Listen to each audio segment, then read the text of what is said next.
चिकू टीव्ही।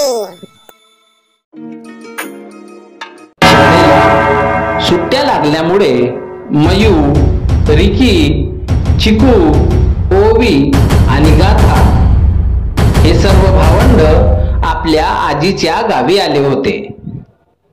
आजीच्या गावाला आमराई असल्यामुळे त्यांची आंबे खाण्याची खूप मजा होती। मयू, रिकी आणि चिकू आमराईत आंबे खायला गेले। त्यांनी खूप आंबे खाल्ले आणि उरलेले आंबे त्यांनी गाथा व ओवीसाठी आणले।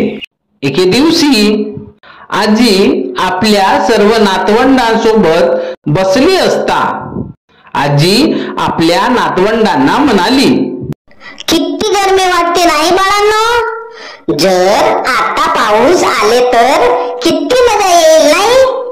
पण कुठे, आता तर खूप ऊन आहे। आजीचे हे बोलणे ऐकून चिकू लागला ना स्वप्न बघायला। चिकूने स्वप्नात पाहिले की आकाशात खूप ढग जमलेले आहेत, विजा चमकू लागल्या व सोसाट्याचा वारा सुटलेला, परंतु पाऊस काही गेला पडेच ना। तेव्हा चिकू धावत आपल्या आजीकडे गेला आणि आजीला म्हणाला, आजी, मला 1 रुपया दे ना ग। आजी म्हणाली, कशाला हवे रे तुला 1 रुपया? अग आजी, मला तो 1 रुपया ढगांना द्यायचा आहे ना, तेव्हाच कुठे पाऊस येईल ना। चिकूचे बोलणे ऐकून आजीला हसूच आले आणि चिकूचा लाडही आला। आजीने चिकूच्या हातावर 1 रुपया ठेवला। तसाच चिकू धावत अंगणात गेला। आकाशात खूप ढग जमलेले होते। ढगांना पाहून चिकू म्हणाला, ये रे पावसा, तुला देतो पैसा। चिकूच्या हातचे पैसे बघून आणि चिकूचे गाणे ऐकून ढगातून पाऊस यायला लागले आणि सोसाट्याचा वारा सुटला, विजा चमकल्या आणि पावसाला सुरुवात झाली। पावसात नाचण्याचा आनंद घेण्यासाठी मयू आणि रिकीही आले। तेव्हा चिकू म्हणाला, पैसा झाला खोटा, पाऊस आला मोठा। आणि पाऊस आणखी मुसळधार पडायला लागला। त्यामुळे आजीचे सारे अंगण ओले चिंब झाले।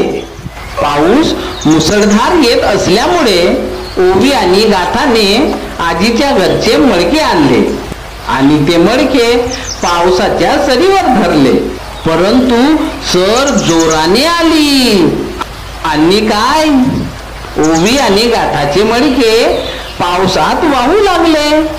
तेव्हा ओवी व गाथा मडके पकडण्यासाठी पाण्यात धावायला लागले व तेही पावसात ओले झाले।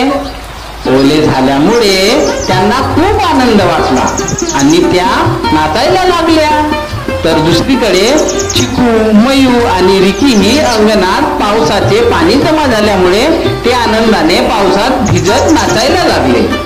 आलेल्या पावसाने सारे रान हिरवेगार झाले होते आणि संपूर्ण परिसर मातीच्या सुगंधाने न्हाऊन निघाला होता। तसाच चिकू स्वप्नातून बाहेर आला। तेवढ्यात खरे ढग जमू लागले व विजा चमकू लागल्या, सोसाट्याचा वारा सुटला आणि पावसाला सुरुवात झाली। सर्व भावंड पावसात भिजण्यासाठी धावत अंगणात गेले व पावसात भिजत आनंदाने नाचायला लागले। हे सारे नातवंडाचे खेळणे बागडणे आजी कुतूहलाने व लढीवाडपणाने पाहत राहिली। मंडळी, आवडली ना गोष्ट? अशाच नवनवीन गोष्टीसाठी आमच्या चॅनलला सबस्क्राईब करून आम्हाला सहकार्य करा व आमचा उत्साह वाढवा। धन्यवाद।